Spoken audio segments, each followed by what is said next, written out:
Hello everybody, welcome back to Yu-Gi-Oh! Stories. Today, we're going to be taking a look at the World Legacy story, the full thing. We're going to break this up into a two-part video.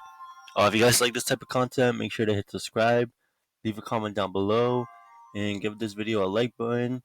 I appreciate and love everybody that does that. And if you guys want to share it, I would also really appreciate that. But without further ado, let's just get started. And like I said, we're going to be breaking this up into two parts just because the story is pretty long. So, let's begin. Chapter 0. Our story begins with scientist crew along with their leader Lee.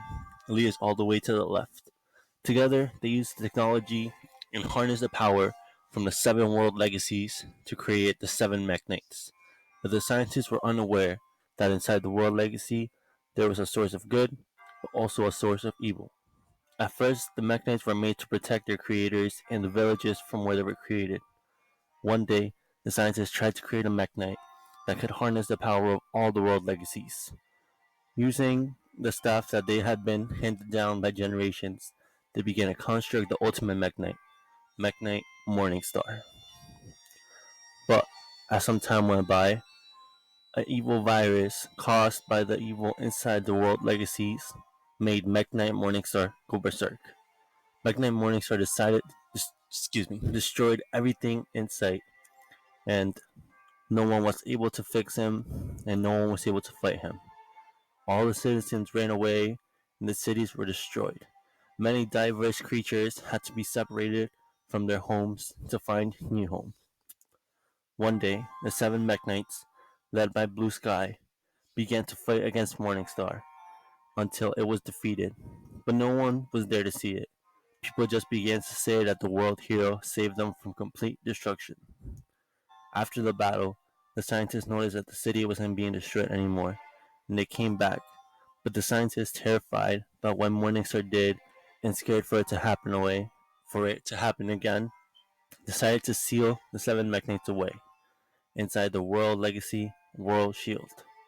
Lee, upset that she couldn't harness the power of the World Legacies, vowed to create something that could harness the power of all the World Legacies. And so, she created the fairy and named it after herself, Lee.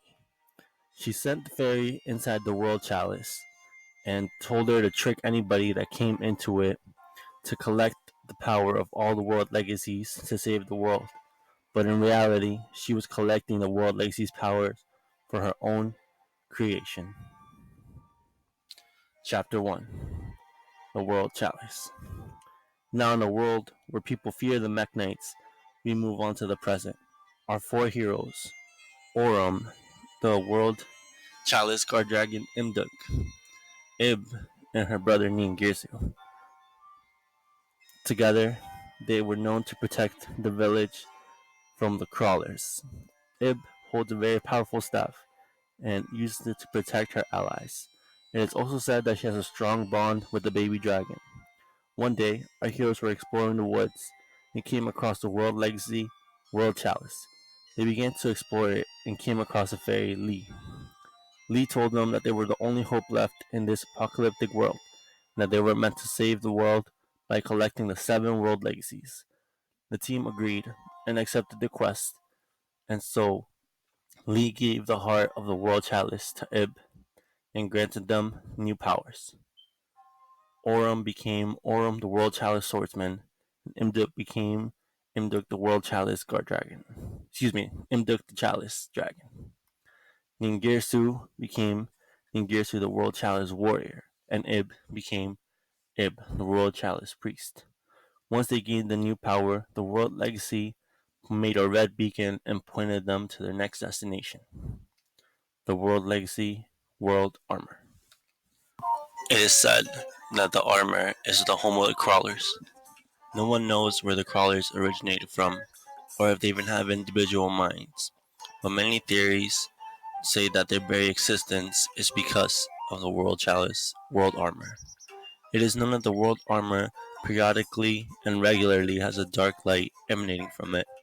It seems that individual crawlers flicker at the same cycle as this light, but the details are unknown.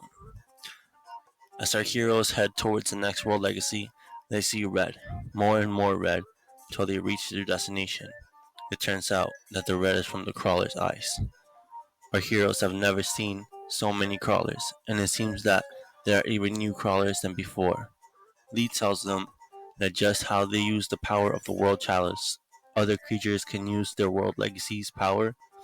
Thanks to the World Armor, the crawlers are able to evolve and become X-crawlers. And so, the battle began for the World Legacy World Armor. Our team was separated. Imduk and Oram had to face the crawlers by themselves, while Ib and her brother had to fight them off in a separately. It seemed like the fight was never ending.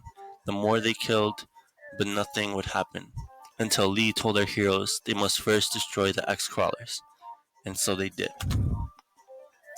From a distance, after the battle was over, Ib was stolen by the 7 Mekk Knights.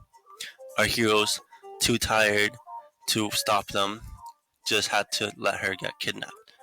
But they chased after the Mekk Knights that had taken her. After they climbed the mountain from where Ib was stolen, they came upon a city in ruins, along with the 3rd World Legacy, the World Shield.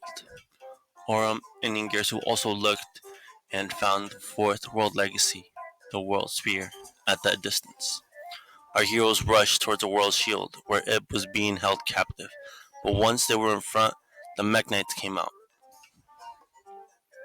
First, all 7 tried to fight our heroes, but they realized that they weren't strong enough. Ningirsu noticed that they might not be able to defeat such powerful opponents, so he told Lee to find Ib, and then using the powers of the World Shield, all the Mekk Knights came together to form Mekk Knight Spectrum Supreme. Now the real fight began as the 2 clans fought. Lee found Ib inside the World Shield. Lee, being corrupted by the evil of the World Chalice, offered Ib a new heart, a dark heart. Ib accepts the evil new heart and hopes to save her friends from the Mekk Knights, but she didn't know the price she was about to pay. Chapter 3: Nightmares. As Ib merges with Lee, she turns into an evil being known as Ibli. Our heroes fight the Mekk Knight Supreme, but Ibli comes out of the World Shield and blasts everybody with her new powers, breaking up the Mekk Knights back to their 7 bodies and destroying the World Chalice armor from our heroes. Oram begins to fall from a cliff from which they climbed, but is grabbed by Mekk Knight Blue Sky. At that moment, Blue Sky realizes that Oram is the chosen one, and so Blue Sky gives him his powers, allowing Oram to become Mekk Knight Avram. Meanwhile, Ibli uses her powers to transform the Mekk Knights into evil fiends, and so the nightmares were born. Nightmare Purple Nightfall became Nightmare Griffin. Mekk Knight Indigo Eclipse became Nightmare Mermaid. Mekk Knight Orange Sunset became Nightmare Cerberus. Mekk Knight Yellow Star became Nightmare Unicorn. Mekk Knight Green Horizon became Nightmare Goblin. Mekk Knight Red Moon transformed into Nightmare Phoenix. Avram and Ningirsu and the baby Induk wanted to chase after Ibli, but the 6 nightmares stood in their way, and so the fight began. After taking down the biggest threat, Griffin and Unicorn, Ningirsu tells Oram to take Imduk and go after Ibli, while he keeps fighting the nightmares and keeps them distracted. So Avram flees into the world lands, while Ningirsu defeats the nightmares and claims the world shield's heart. Inside the world lands, Avram finds Ibli and tries to talk her out of this, but she attacks him and almost kills him. She grabs his sword and is ready to strike the final blow, but Imduk guards his friend and stuns Ibli. Ib's spirit comes out of Ib. Ib, seeing the terrible things that she's done, decides to grab Avram's sword and kill herself. While Ningirsu makes his way to the Worldlands, he finds the Worldlands heart and claims it. As he continues to explore the Worldlands, he runs across Avram holding Ib's dead body. And now, Ib is dead. Chapter 4: A New Beginning. Years have passed. Ningirsu left Oram with hopes of finding a way to bring back his sister, while Orym and Imduk stick by the promise they made to Lee to save the world and find the 7 world legacies. Orym won't let Ib's sacrifice be in vain. Orym has gathered new comrades from the villages that were separated by the Mekk Knights long ago that will help him find the missing world legacies. Leonis, Reclusia, Ouroborea. Meanwhile, in the dark lands where the world armor used to lay, there was one crawler that survived the previous war against the world chalice.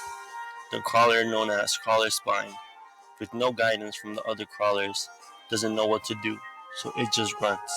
Until one day he comes across Maximus.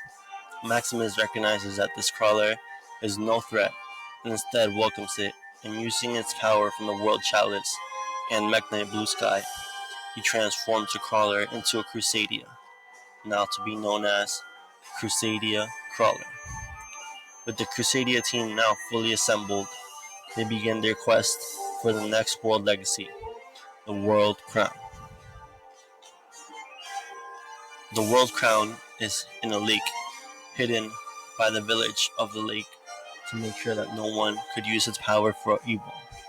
But the Crusadias were accepted to go into the lake since they were good.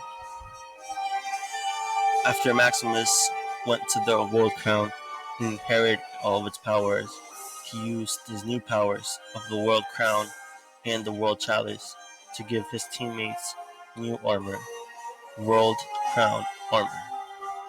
And so, thanks to the Crusadia power, Maximus and Draco, since they have been together for such a long time and had such a strong bond, the power of the World Crown allowed them to become one entity, known as Crusadia Equalmax. Once they became Equalmax, they were allowed access into the memories of Mekk Knight Blue Sky, since Blue Sky is inside of Maximus, and now they see who defeated the Morning Star. Next, Maximus used his power and gave to his teammates, allowing Ouroborea to become Crusadia Spatha. Crusadia Leonis transformed into Crusadia Regulus, and Crusadia Reclusia became Crusadia Magius. While Maximus was making his team, Ningirsu was also busy. He found a lab underneath the World Legacy World 1 and began to develop machines with life and self-awareness. He called them Orcus. Orcus Bombard was his first creation. Second was Symbol Skeleton. Harpara was his third creation. Then he challenged himself to make a big creation, and so Orchestrion was born. Ningirsu had the power of the World Lance, the World Shield, and the World Armor, and so he used all three to create his new armor, and from now on, he shall be known as Longirsu, the Orcus Orchestrator. Once he was confident in his ability to make living beings, he planned to create a base right underneath the World Legacy World 1 and harness its power to bring back his dead sister. And so, Ningirsu, along with the Orcus army, created the Orcus Babel. Using the ancient technology from the scientist, Longirsu tried to transfer Ib's soul into a machine that he had created. But little did he know that the evil spirit of Lee was transferred, and not his sister, creating Galatea, the Orchestron Anomatron. He handed her a scythe that he had made from the sword that Maximus carried, that Ib used to take her own life.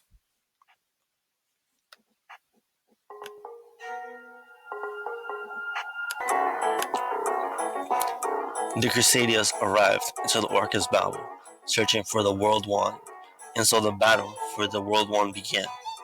Draco and Harpar faced off, and Longirsu and Maximus fought. Longirsu knew he was outmatched, so he told Galatea to start up the cannon inside the Orcus Babel and fire it to Maximus. So Galatea began charging. Maximus knocked out Longirsu, and Orcus Bombard came to aid Longirsu and take him to safety. Just as Galatea fired the beam, Draco flew to his friends and saved Maximus along with Arborea from death. But now, Draco that sacrificed his life, now he is dead. And so that wraps up the part 1 of the World Legacy story. Stay tuned, guys, for the part 2. I'm sorry that this took so long. I've just been kind of busy with life. If you guys like this type of content, be sure to hit that like button. Be sure to comment down below. And be sure to hit subscribe, as part 2 will be coming. And again, thank you everybody for watching. I'm almost going to reach 200 subscribers, so shout out to all my subscribers.